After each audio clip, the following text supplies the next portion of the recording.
simplify WIG's streamline communications, set up approval processes to drive accountabilities, and improve efficiency to deliver intended growth. A widely respected enthusiast and a thought leader in processed food sector and allied agriculture. Sir has been trained on TPM by GIPM Japan and a gold medalist in MSc Dairy Tech from the National Dairy Research Institute, Karnal, Haryana. Having bagged countless recognitions and having held honorarium positions, Sir is today going to moderate the session. We welcome you, Sir.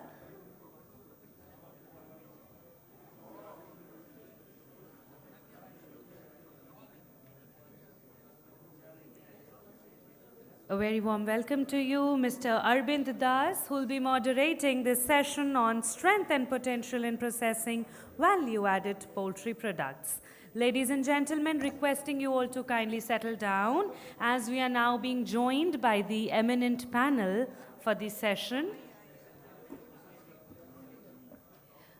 May I draw your attention, please?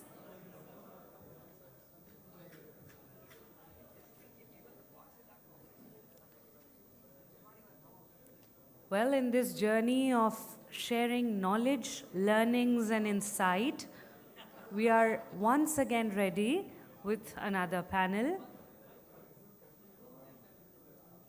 May I please request you all to kindly settle down so that we may take forth the proceedings.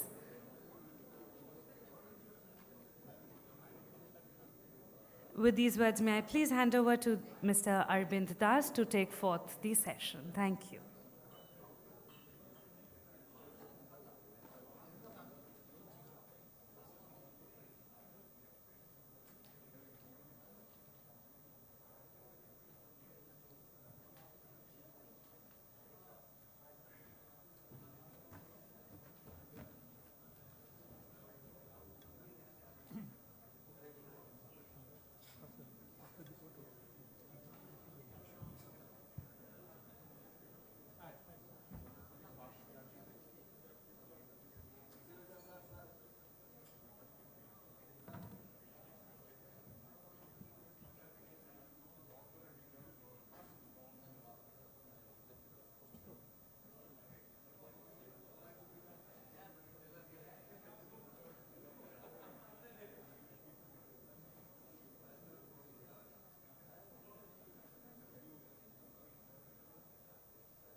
Good evening. I know most of the people are now looking at the session has gone a little ahead of the time schedule.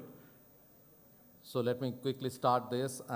So we have eminent speakers and professionals and distinguished industry members on the dais.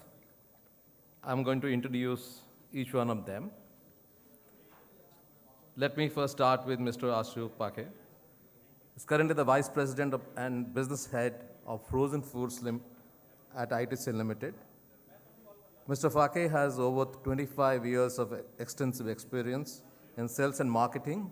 He has worked across diverse sectors and organizations from FMCG and retail sectors to agri-based business and media, and a well-known person and professional in this area.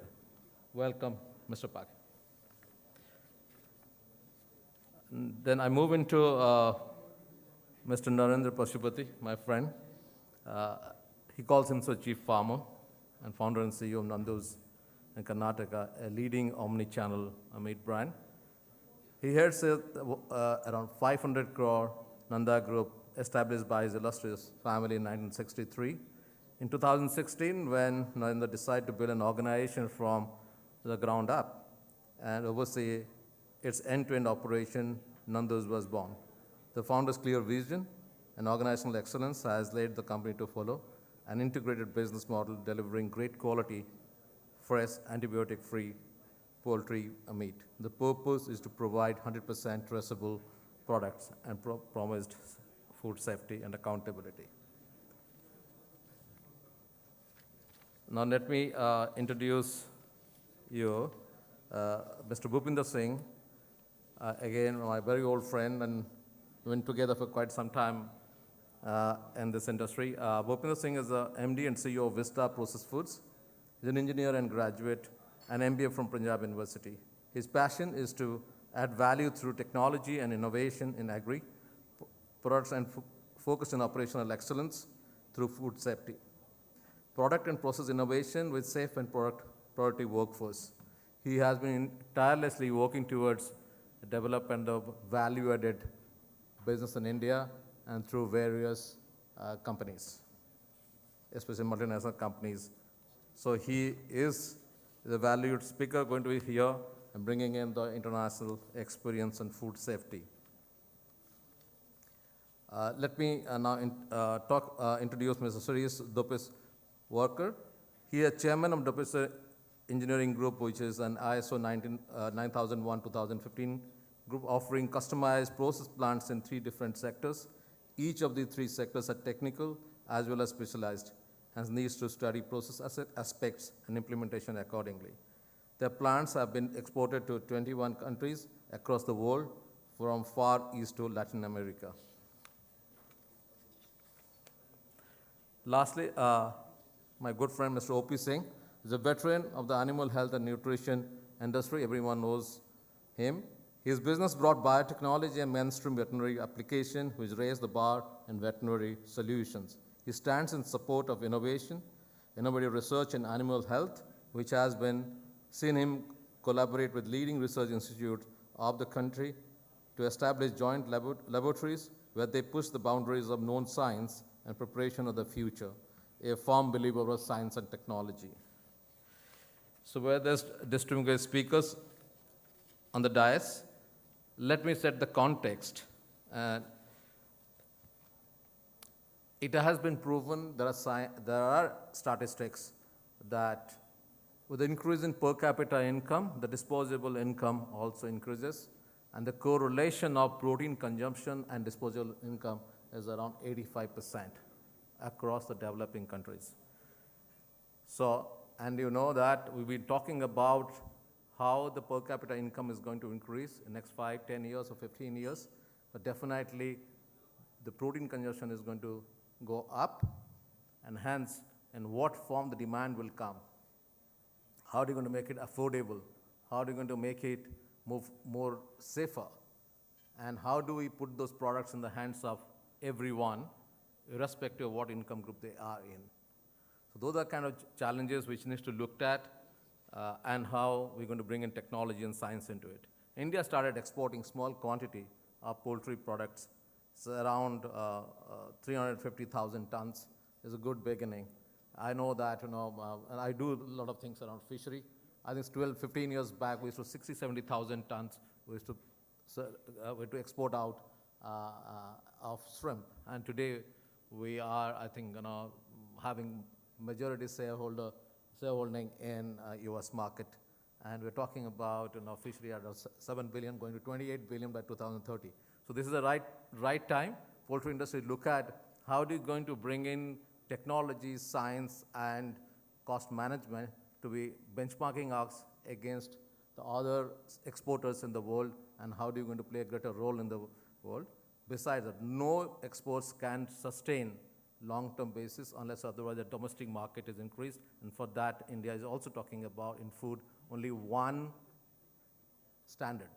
There is no 2 standards because human beings are human beings, and the food safety is same for everyone. So how do you going to start looking at international standards? Or I'm not talking international, I'm saying most safest food that is required to be delivered to the consumers in India or outside India. When we do that, definitely we're going to break a lot of barriers and going to move into the world market and competing with other countries, exporting countries, and sustainably. Besides that, I'm going to tell you that I've been talking about it quite a number of years in various forums in ministry and other forums, is that the only thing is going to be stricter and stricter day by day is food safety standards. Traceability is going to be a challenging thing. You will see suddenly in Europe and US is coming out with end-to-end digital traceability. No more record book of the line food safety standards will be accepted if you are playing in an international market, and it will become tougher. And no other than I can tell you that I have been in agriculture side, and ITC is doing that.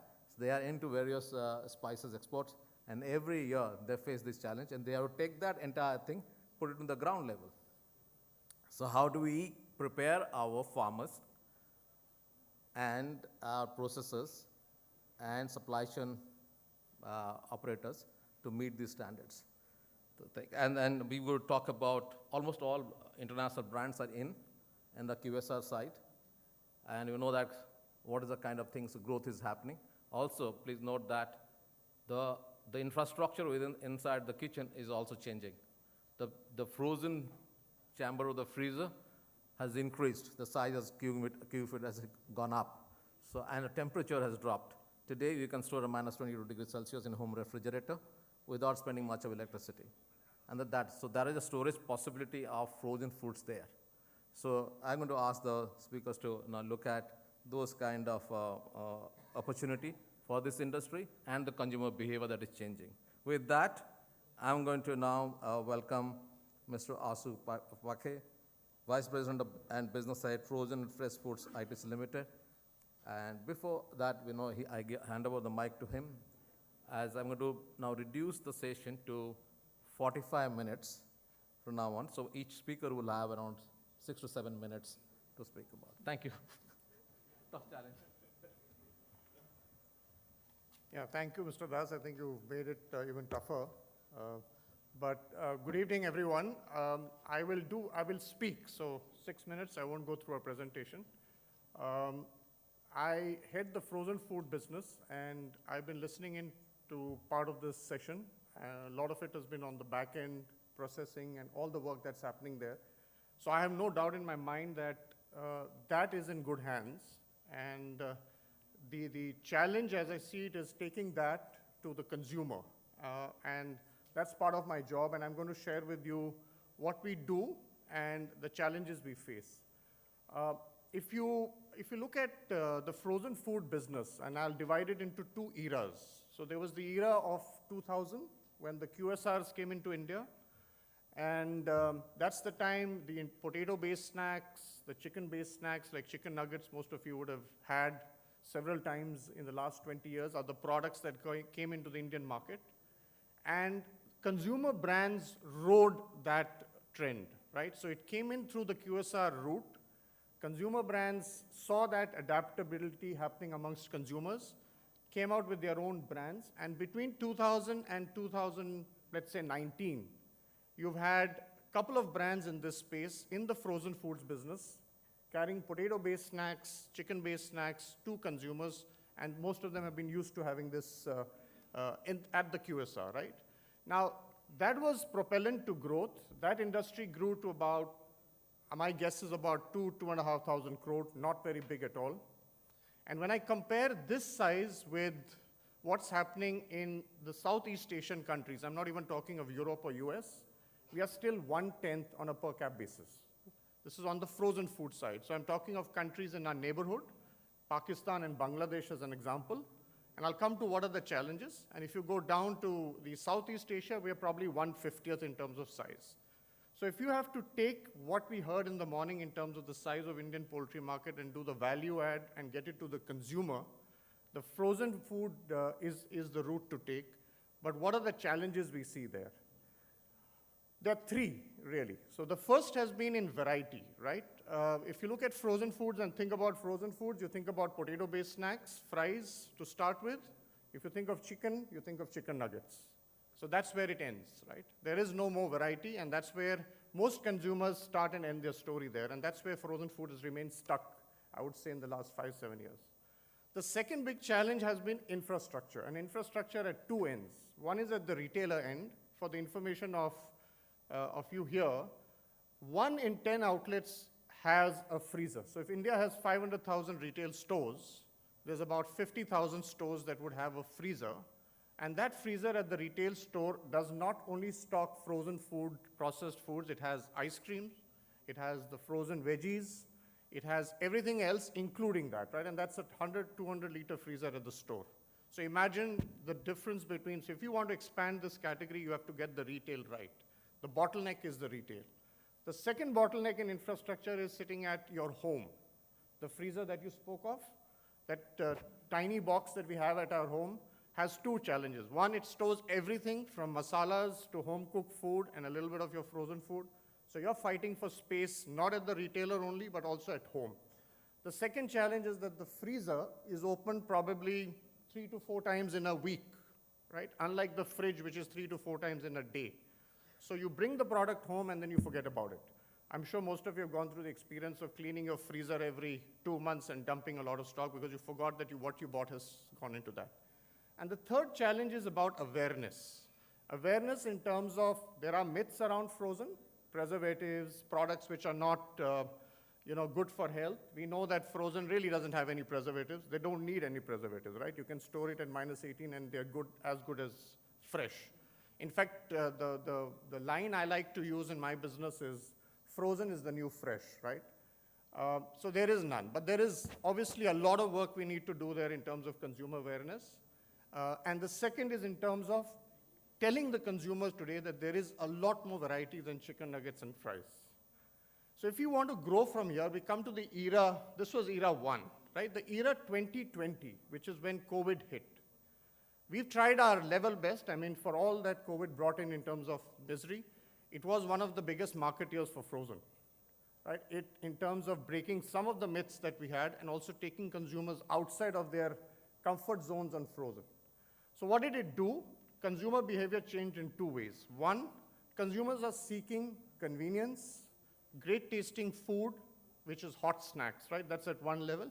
And they're also seeking variety because you're now at home, you need to try out different products, you don't want to have the same home food, so you're seeking variety. So the inflection is really if you can drive variety, which is our job, and I can tell you with a lot of pride today that the brand I have, I'm not going to market it here in terms of telling you what my products are, but ITC MasterChef has 30 different products and it's not fries and nuggets. And I'm not the only brand. There are several brands in the market in the frozen food space that offer you a variety beyond what you've had, and I can assure you the quality is as good as you can ever have, right? So variety is, I think, getting licked in terms of a problem. The infra is a challenge. We need to find a solution. We've had a lot of work that we're doing, trying to do with the government as well, as an industry, to unlock capacities at the retail. Unless you do that, this category is going to get stuck, and the value you want to transfer from the back end to the consumer is not going to happen, right? So that unlock has to happen. And there is a whole piece around awareness that we need to fix, which is both at the myth breaking, to tell consumers that frozen is as good as fresh. You don't have to worry of preservatives. All of my 30 products do not have an added preservative, except for 2 cheese products because cheese in itself has a preservative, right? So that's the reality of this industry. You don't need preservatives in your product. So we need to get awareness going to drive the category the way we want. And I believe the other line I love using is something which I say is, the freezer is the new pantry at home, right? The pantry earlier used to be your dry products. You opened your drawer, took out your biscuits, your chips, your namkeen. But now you go to your freezer, you can cook a snack when you're hungry, a midnight snack to a regular snack. You can cook a meal. You want to have a butter chicken, you want to have a biryani, just take it out of the freezer, heat it, eat it, right? You want to have an accompaniment to your meal. We have kids at home. They're fed up of their dals and the sabjis, or you want to get them to eat the dals and the vegetables, put a seekh kebab that goes with it. Pick it out of the freezer, put it in the microwave, and you have a seekh kebab on the plate. That's the kind of value add you can do and turn around in terms of this. So that's why I say the freezer is the new pantry for the lady and the man at home who wants to cook. He just has to open the freezer and you have the variety. So we are trying to drive this as a brand. We're trying to drive it as an industry. There are a lot of unlocks. There are a lot of challenges. It's not going to happen overnight. But I think in this era number 2, which is 2020 onwards, this inflection has begun. And we see a lot of opportunity in this space.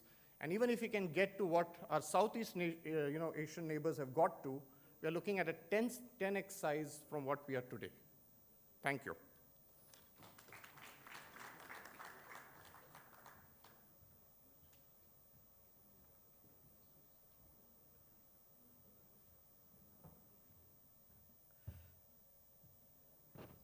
Thank you, Mr. Bhagat. I'm not keeping it to the time limit of 7 minutes.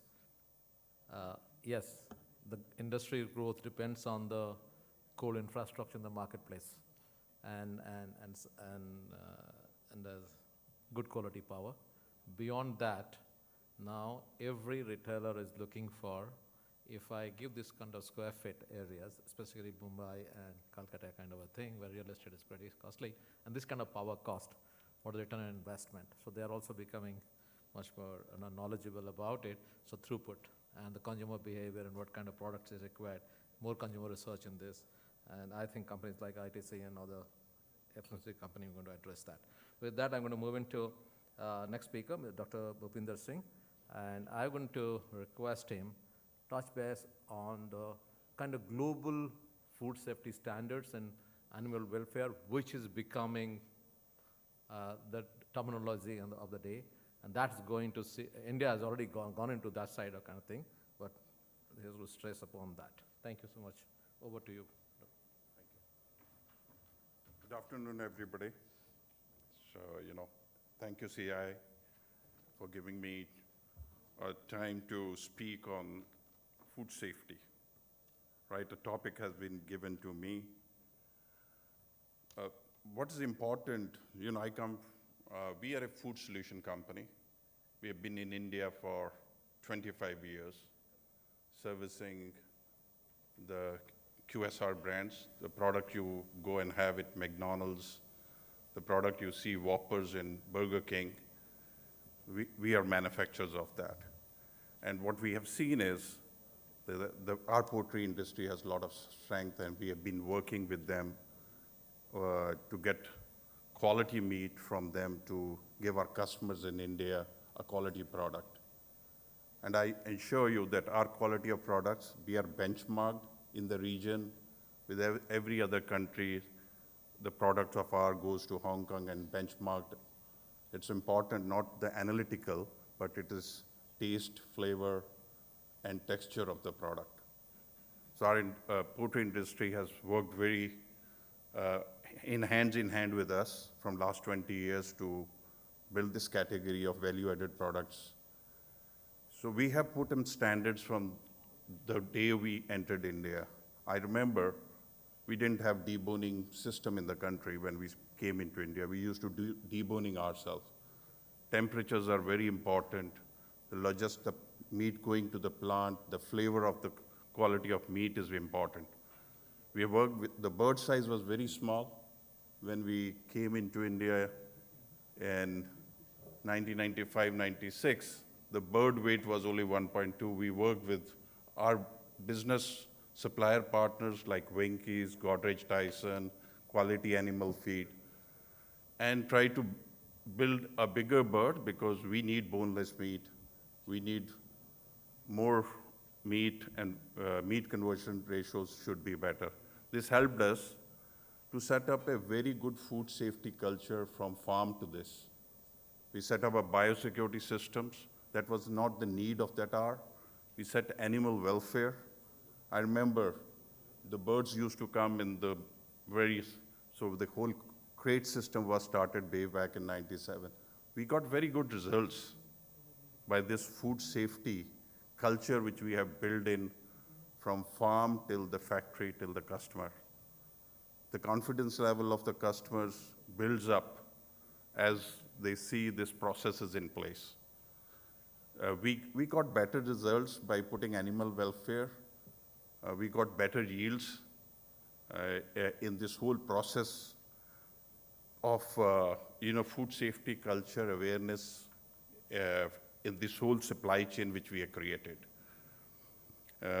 So, with this in mind, all poultry product manufacturers, the teams are always focused on food safety, culture, brand title, food safety always. We try to keep it simple where people can understand. And one thing which we worked was we have trained in every slaughterhouse the deboners, which plays a very important role for our product. Their hygiene sanitations, their uniform, and how we train them so that we could get a good quality product for our customer. Right. That helped us to be the best product manufacturer, and we have seen the market growing very well. We have standards which are world standards. We don't use antibiotics. We have every McDonald's process which is followed all over the world, which we follow here. We could ship. We are looking at an opportunity to. We had shipped products earlier to Sri Lanka whenever there are contingencies. We are far better to supply products to the Middle East also. We're getting inquiries, but there are some rules, regulations which we have to fulfill. But the opportunities are huge once we have the standard operating procedures same as compared to any part of the world. We have seen that the standards which all QSRs follows gives you a very better results. So when we talk about culture, it's shared attitude, values, and beliefs around food safety. Product sourcing, handling, storage, and preparations. The process, even a temperature maintained in processes all plays a very important role in the flavor of the product when we finally ship the product to the customer. You can have a good safety culture or bad one. You can't have in between anything. Maintain a good safety at all times. Operators, staff knows the risk associated with the product or meals they produce. Know why managing the risks is important, can efficiently manage their risk and demonstrate. Everyone has a role to play in this whole chain, right? Execute the SOPs, share challenges and experience, seek supports at managers level.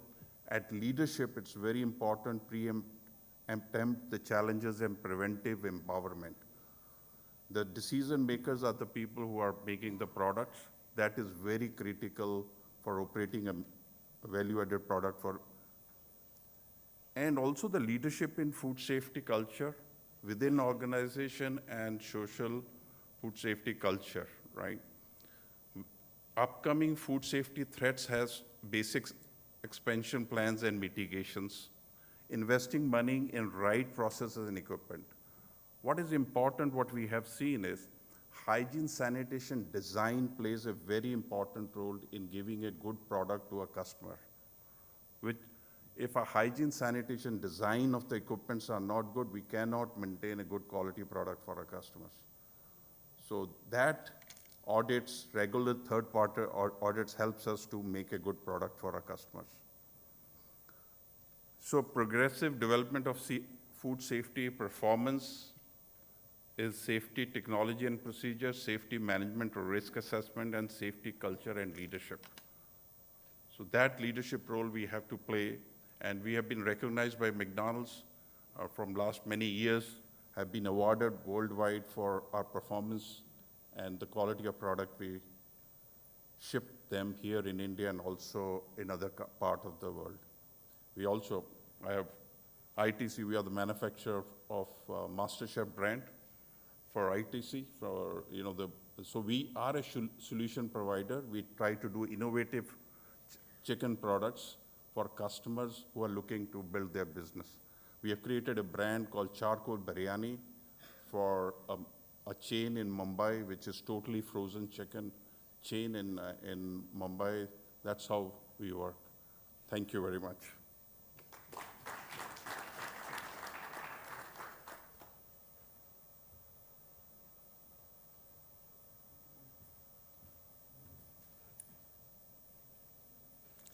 Thanks, Dr. Bhupinder Singh. Now, may I invite Mr. Narendra Pasuparthi, founder and CEO of Nando's Food Private Limited, and take us through the experience. Now, he is wearing many hats, and now the emerging so-called e-marketing and defining the product, what it is, when asked by the consumer. So he really has got ears to the ground, and he's building a business. So let us hear from him. What is the consumer? How the consumer is evolving, and how his choices are changing, how industry is coping up with it. Thank you.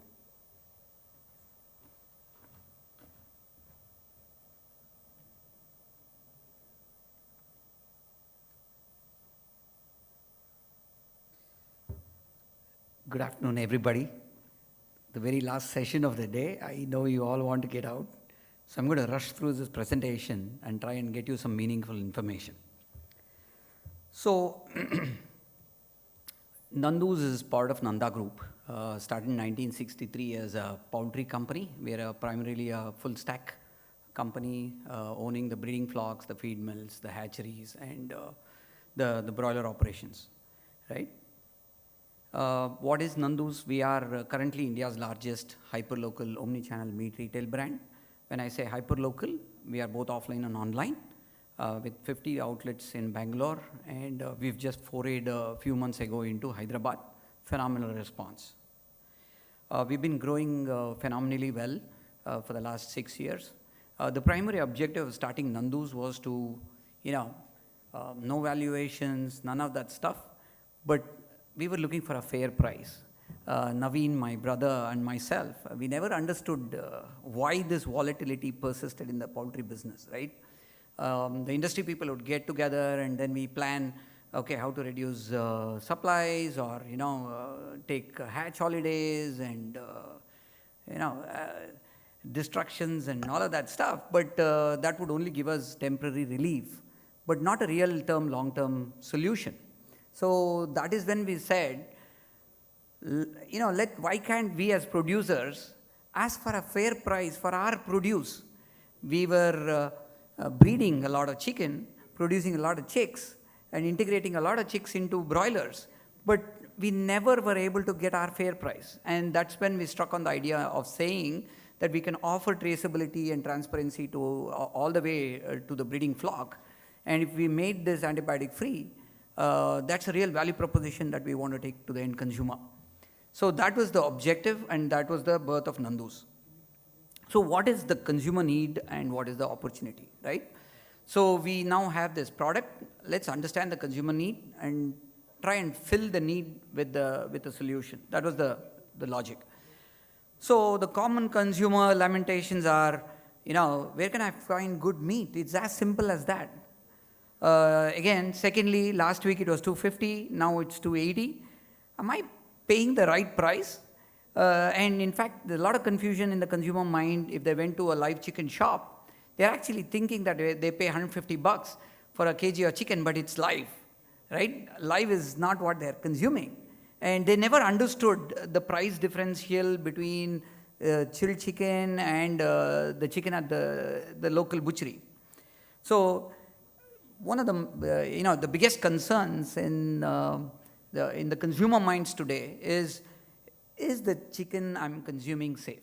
Is it free of chemicals? Is it free of antibiotics? Is it free of steroids? Of course, we all know that we don't use steroids, but the biggest concern in the consumer mind is that. So, also things like, I don't like going to the nearest meat stall. It's simple, it's very dirty and yucky.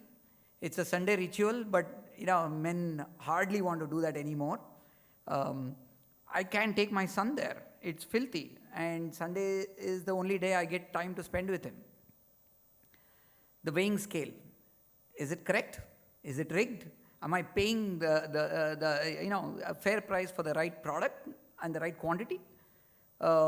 It's open in the morning. I can't get it when I want it. Okay? I must wait a long time on a Sunday.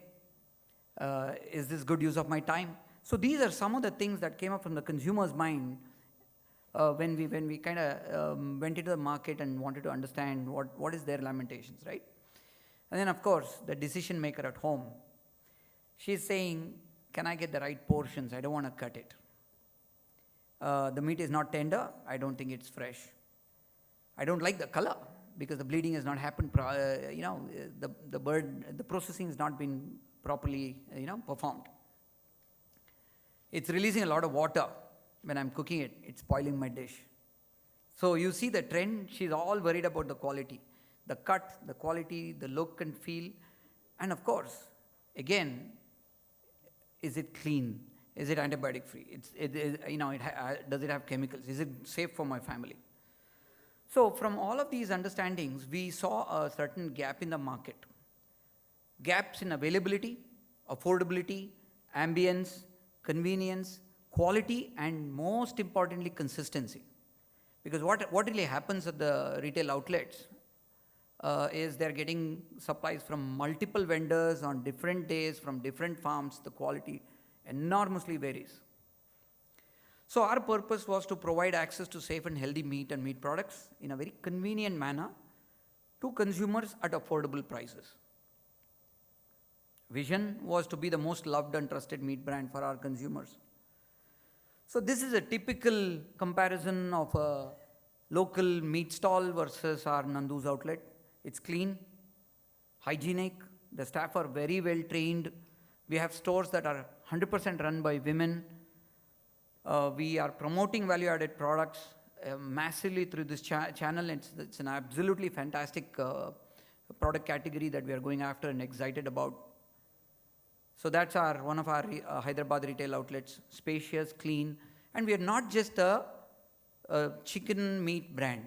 We are a all meat brand. We are your neighborhood, hyper-local, omni-channel meat retail brand. We not only sell chicken, but we also do fish as well as mutton. And of course, the value-added products range.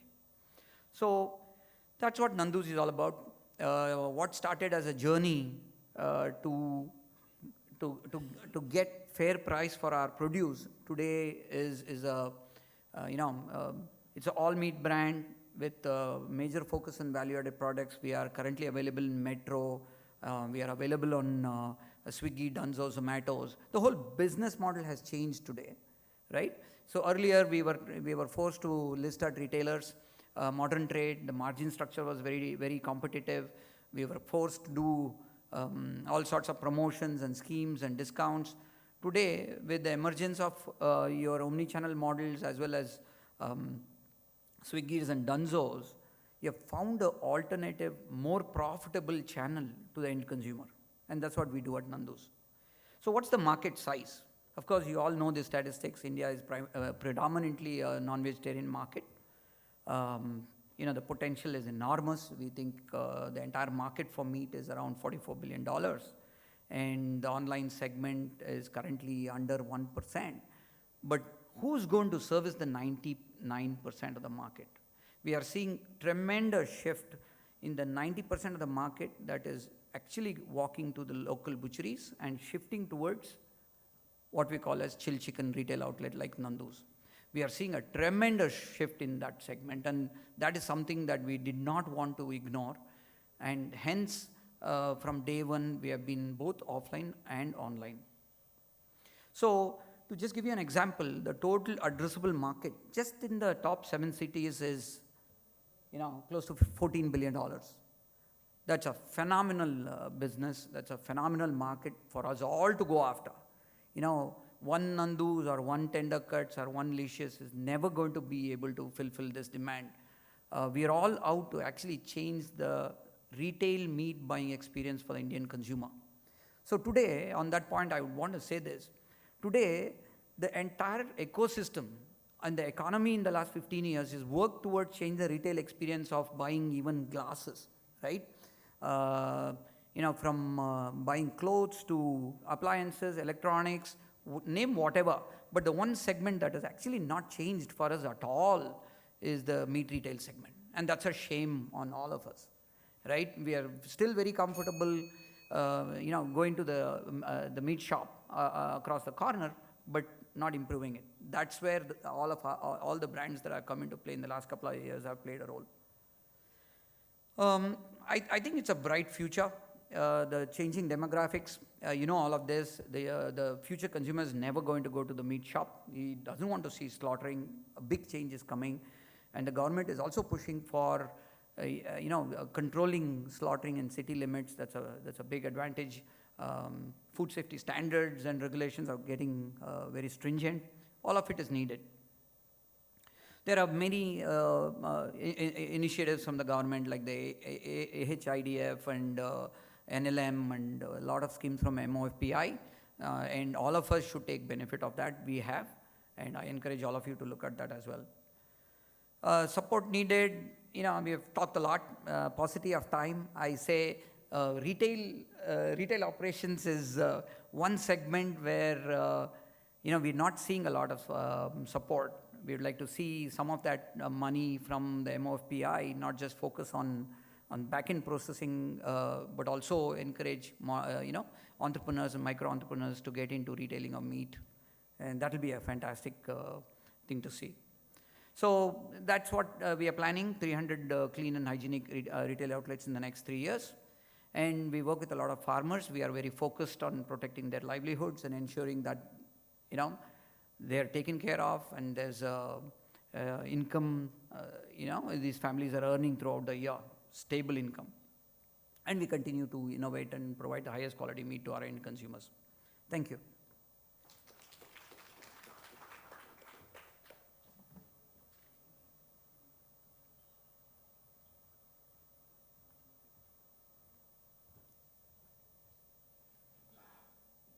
Thank you, Narendra. Now, let me invite Mr. Suresh Dhupeshwar to talk about technology integration and poultry waste management, basically talking about circular economy. So how are you going to create value out of waste? And poultry industry is an example, so we are looking at this and from all other sectors. So, well.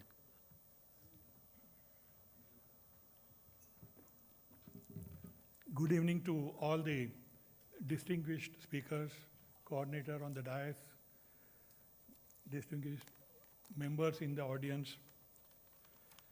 I just want to tell before I start that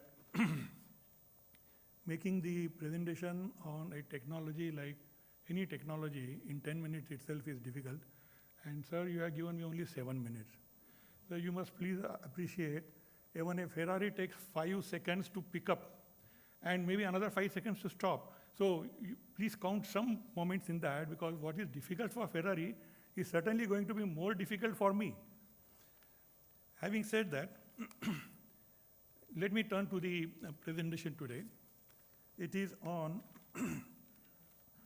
the poultry waste management, technology for poultry waste management. We have seen the main theme of the conference is on creating an economically viable and sustainable poultry industry. I am saying it again so that all of us should remember that poultry waste is a good contributor to this theme of today's conference. The previous speakers in this session had spoken about on processing, and they have explained the main products of processing. But this presentation is on poultry waste management. And most of you also are from poultry field. So poultry waste, as you all know, is generated in every stage of production and processing. Poultry waste will contribute to viability and sustainability of each sector, whether it is farming, hatchery, or processing. And this presentation will explain the value-added products which are possible from poultry waste and how the poultry waste management will benefit each sector of poultry. I am Shirish Dhupeshwarkar from Dhupeshwar Engineering, and my presentation will be short, and since the time is short, I will not explain in detail. Like if I have to explain a plane, it takes a lot of time. So I will show you just the photographs of the plane, like the machinery and the plant that is for poultry waste rendering. Before I come to the main topic, and I start that, I want you to understand that Poultry waste is the most neglected area in Indian poultry sector today. Waste has been neglected because it was possible to do so till now. But it is not possible to neglect it anymore due to new rules and new court rulings and new possibilities, which I will explain shortly. Waste is generated in every sector of poultry, every day. But it comes into focus at the end of each cycle or operation or end of the day. And it is understandable. Since poultry waste comes at the end of the day, the presentation on waste is also kept at the end of the day, end of the last session and end of the day.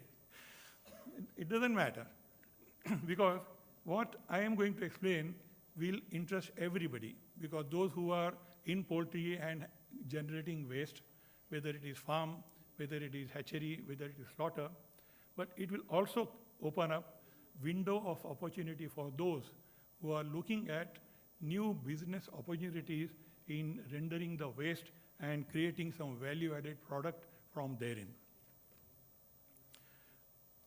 I have divided this presentation in three main parts.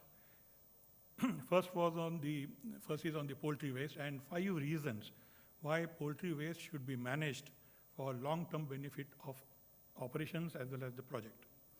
Second was on technology, integrating the process plant with clean and green operations to help in sustainability. And third was on integration with enzymes, which will enhance its quality. And by integrating with enzymes, it would mean integrating with companies like Huey Farm and others to enhance the quality of meat meal or quality of the product from poultry waste.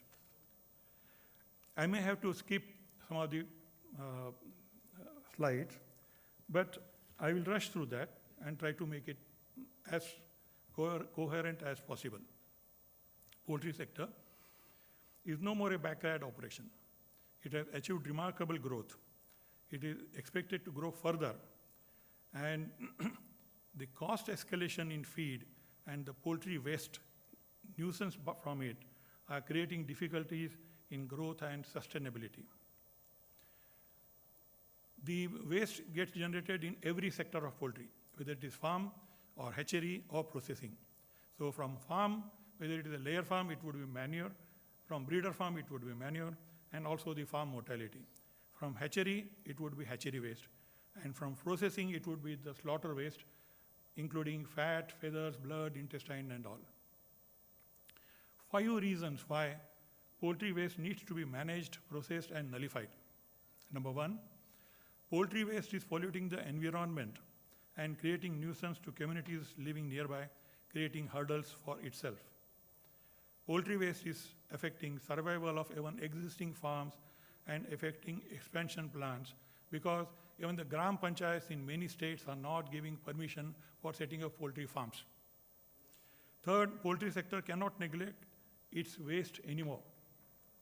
Fourth, poultry waste means it is a risk to biosecurity at farm, outbreak of disease in surrounding areas and villages, and groundwater pollution and air pollution. And the fifth and the most important reason is poultry waste management will eliminate the waste, pollution, and nuisance, and give sellable byproduct on processing. It will earn additional and second revenue stream and will recycle waste from each operation. So poultry waste from different sectors, as I said earlier, I wanted to explain, but probably I will skip that. So I will jump a few slides.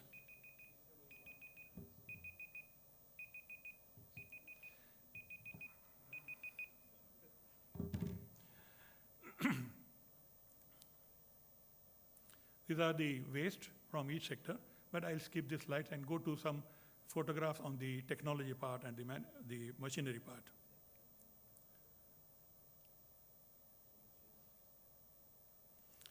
What is this technology to convert waste? It's called the HTST-based, digester-based clean and green technology for converting poultry waste into sellable product. This is what a poultry waste plant would typically look at, one of the items. What you see along with the item is the odor control system for the HTST control, that is the high temperature short time. And why is HTST required? Because even as per EU norms, the bacteria in the waste will be killed if the temperature is 120 to 140 degrees centigrade, kept for 20 minutes. So this high temperature short time means that it will convert, homogenize, and sterilize the product. So these are some of the plants at the site. I will just skip through some photographs. So this is at one of the biggest poultry farm in Amritsar, Rai Poultries, and they have this farm. This is odor control system for 3 systems. This is advanced 3-in-1 cooker, digester, and vacuum dryer. And these are the odor control system wherein you will not have any odor anywhere around the factory. So it is a safe operations, and you can work without any objection from nearby localities. This is also a hatchery waste plant at Phoenix. This is a direct fired digester for hatchery waste, for small hatcheries.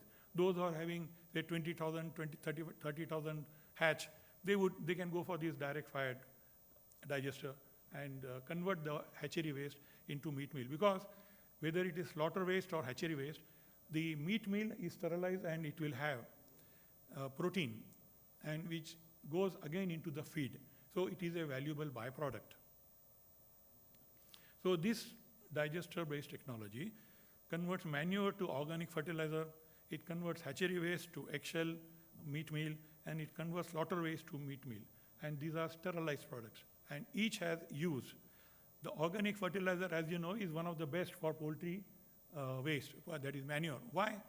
Because the manure has highest nitrogen content, and nitrogen is the key nutrient for plantation or plant growth. So none of the other animal sources, animal manure, has this kind of nitrogen. So nitrogen is very essential, and that is reason poultry manure is considered the best from all animal source. But you cannot use it directly because it will damage the soil. So converting it into organic fertilizer with a CNN ratio, carbon to nitrogen ratio of 10:1 is what even the agricultural scientists say it is one of the best for organic, as a organic manure. So what it converts is that liquid manure converts into dry baggable organic fertilizer. So you see, you cannot store the liquid manure. You need to put it in some pot in the ground, and it will leach into ground and create more problem. But if you have the manure, liquid manure, 75% water, converted to dry baggable product, you can store it and use it and sell it. So these are all the different types for different sectors. And this is also one of the final product which is used for agriculture purposes.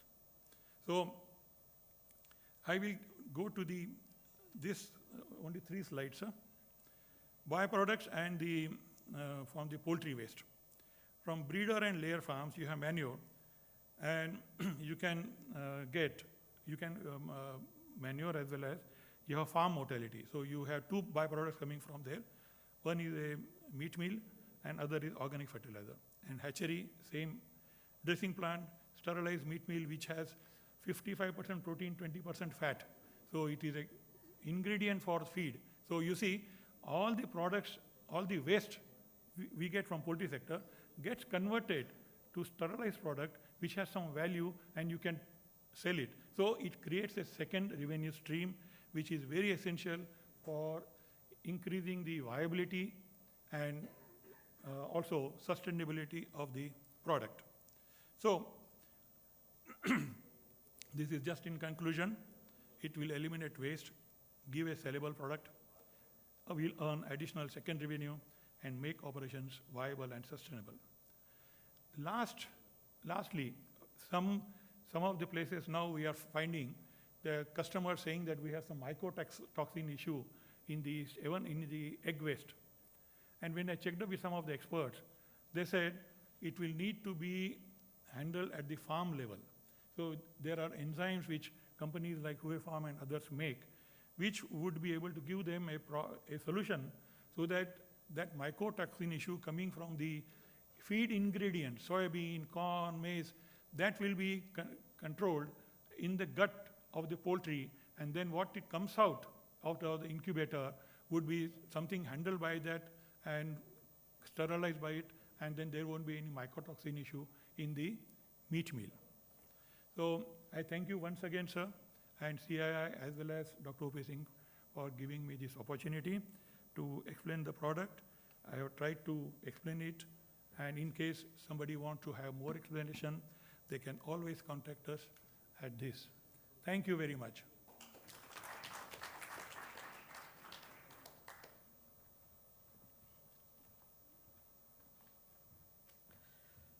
Thank you, Sirishji. My apology for stopping you there. Actually, I will say that when you feed the poultry bird, you're putting money in, and you're taking money out through only for the meat. So also the money has gone into the waste. So you have to get value out of that, and that's the biggest thing, and making the profitable business. And you are the key thing. That's why we are put in the last and now to show that how are you going to make business more viable. So now I'm going to invite Mr. O.P. Singh ji to talk about export opportunities and value-added products. With all this context matter hearing that, bilateral treaties getting made, like, just recently UAE happened. Before that, where discussion is happening on the UK. The bilateral things are happening. Markets are getting open out for India. So there are opportunities for India. So I'm going to ask Mr. O.P. Singh to talk about opportunities that is there for India and what needs to be done. There are a lot of restriction on Indian poultry meat outside and egg and everything. We're going to go out of it. There is a cost challenges to how to overcome it. We're working around that.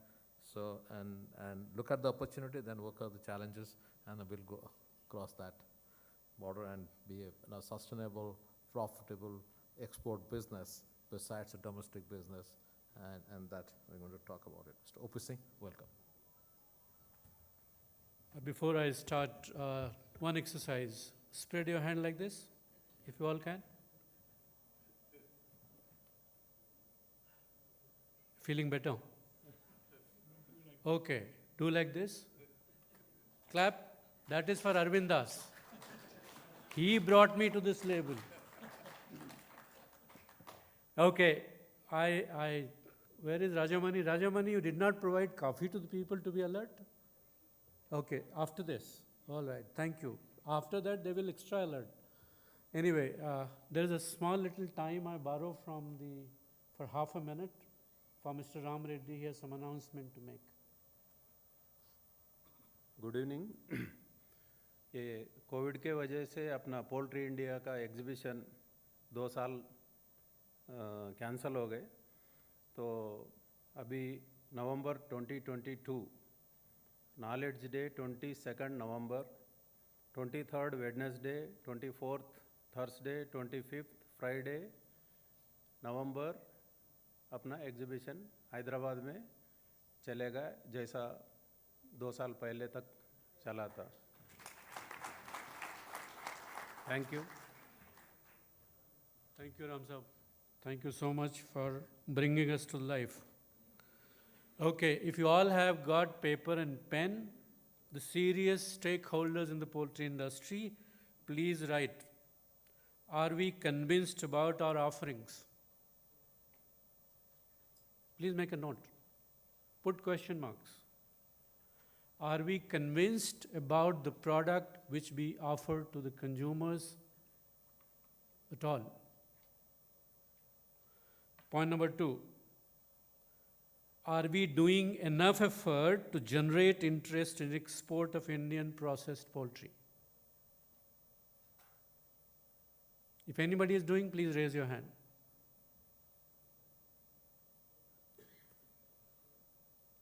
Are we marketing our product, which we produce, very well? If not, put a question mark.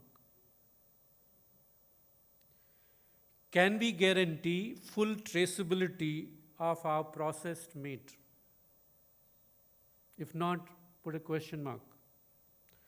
Are we doing enough to ensure biosecurity and disease control? Put question mark if you're not. Are we feeding our chicken safe feed? Put a question mark if you don't have. Are we doing enough capacity and capability building in food processing technology? Still you want to listen my lecture?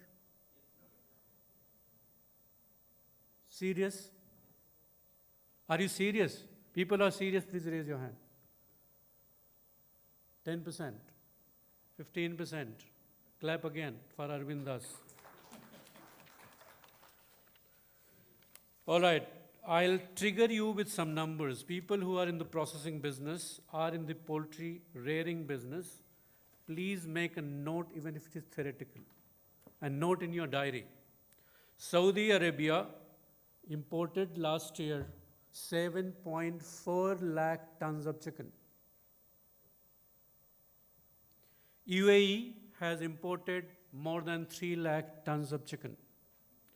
Kuwait has imported more than 1 lakh tons of chicken. Egypt has imported 97,000 tons of chicken.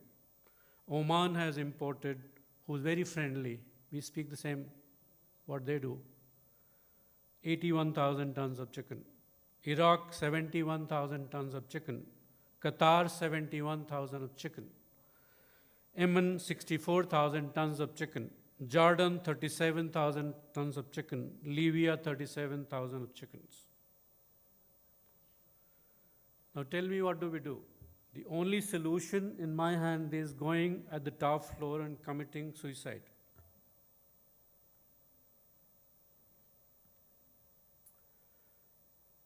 Third largest producer in the, don't mind my words, don't take it seriously.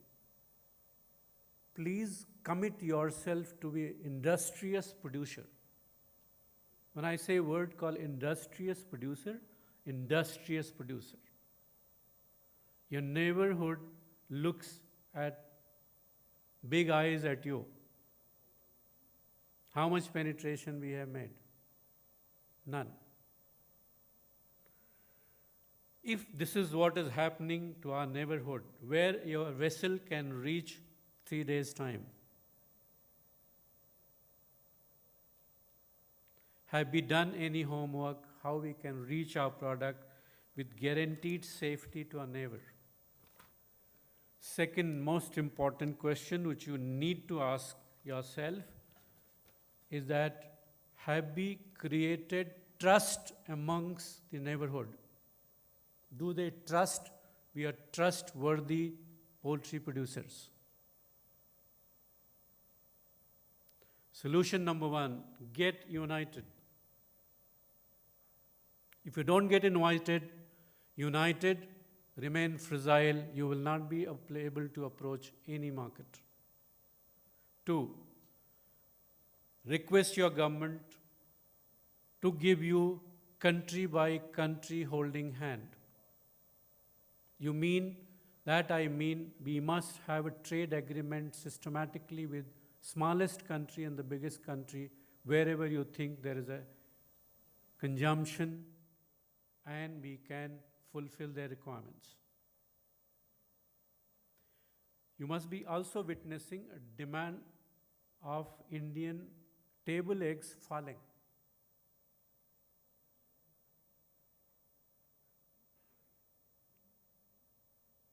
Did we do anything? We did not.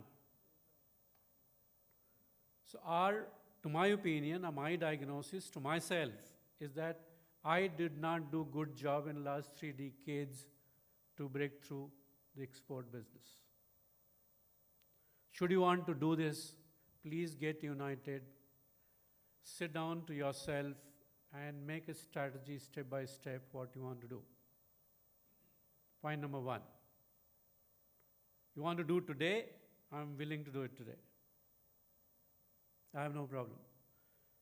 Build up the value system so strong for our product that people start trusting us as a credible production system, which we do not have. Rest, everything is only an action plan. If we can customize or we can create recipes for the neighborhood. We are the ideal producer for them. So customization of food recipes to the neighborhood can be a beginning option, if we can.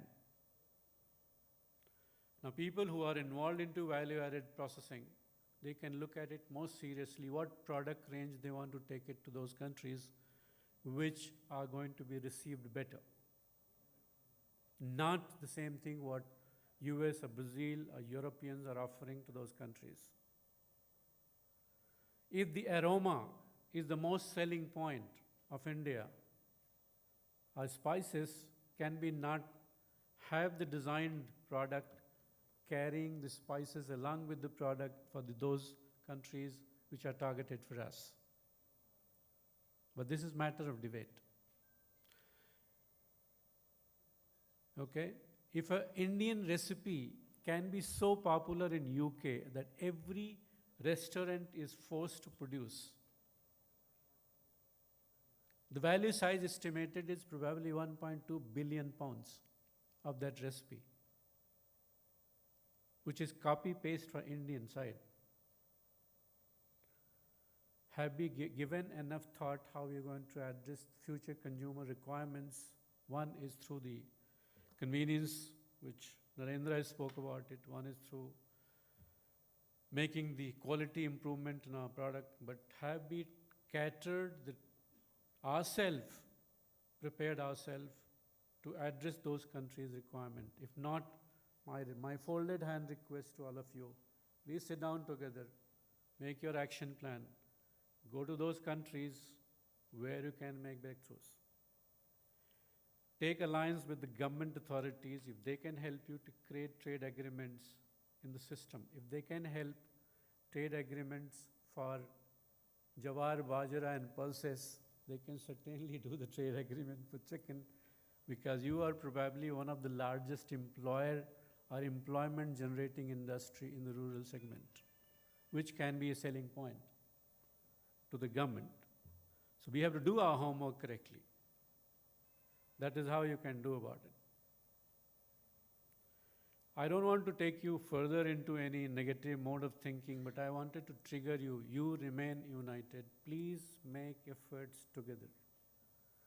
More number of people are going to go with different set of informations to the government or authorities who themselves are confused in making decision process, will confuse and complex the situation further, worse.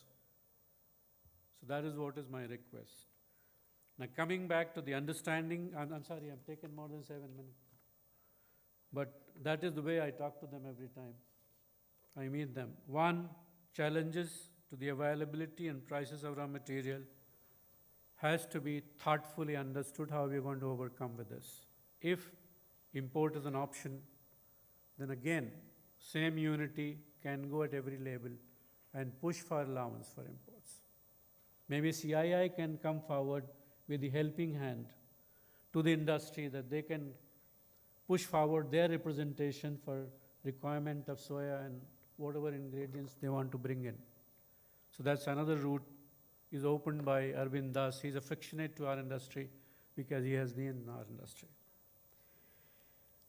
GMO, non-GMO issue is a long-drawn battle. I don't know how soon this solution will come out, but I think you have to find a solution for us for this. At right time, right forum. Let me tell you, if press guys do not quote my next line, I'm willing to speak this. The first GMO, Dr. Huda, help me if I'm correctly speaking. First GMO grain was allowed in Gujarat when Mr. current Animal Husbandry Minister, he was the Agriculture Minister there. And the Chief Minister was the current Prime Minister there. So the combination looks favorable. Remain united, go and enforce it. And today the farmers are happiest in Gujarat with those GMO grains. So those solutions are possible, but again, unity is the requirement. Impact of expensive feed and poultry production costs, which in turn increases output costs, is an issue which you have to deal with it more seriously. Look at various other inputs which are hurting you substantially. The one thing which I've forgotten, which was 10 years ago a burning point, was amino acid cost. Today you're paying 4 times than the amino acid price which you were paying 5 years before. But nobody is talking about it. That is also a mandatory requirement into your feed, which is 100% imported in this country. It has to be looked at it.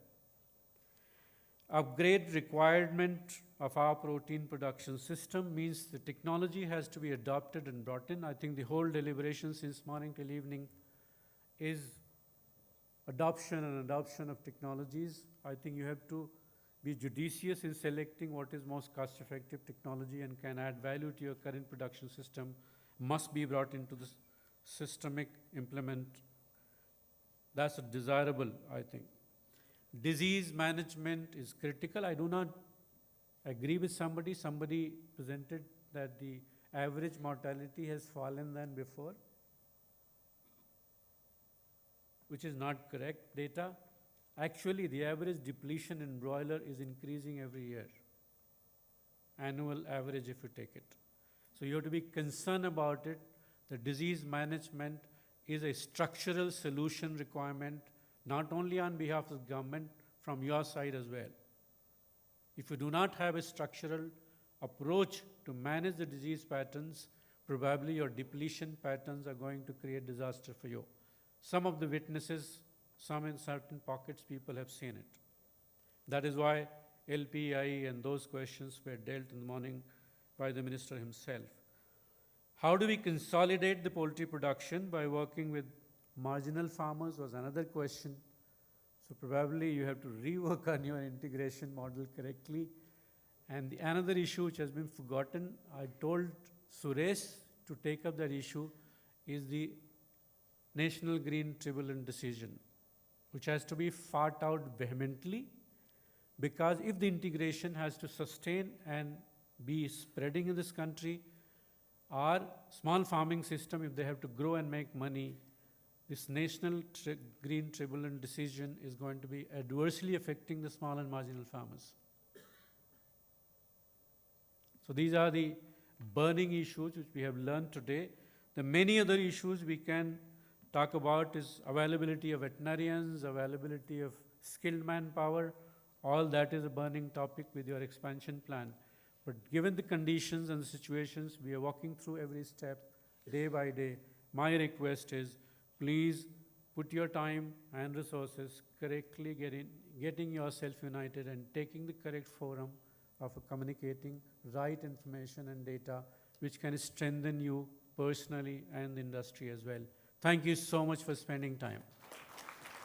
It's a wonderful audience, great value system, and I'm sure you all will have a lot of questions, but paucity of time, the speakers are not happy because they have not been given good time. So I don't know how do I handle question, but I have no problem. You can mail out your questions to the Rajamani's mail ID, and we will be willing to reply in the future too. Thank you so much. Thank you so much.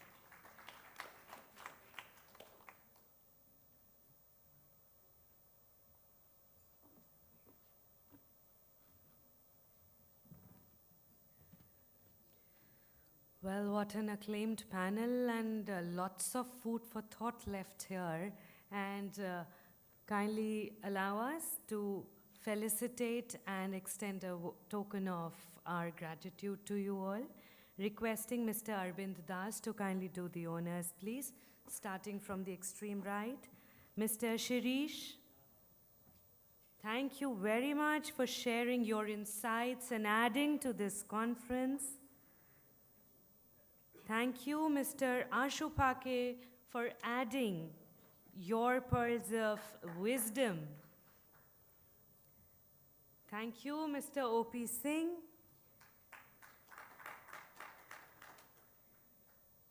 Dr. Bhupender Singh.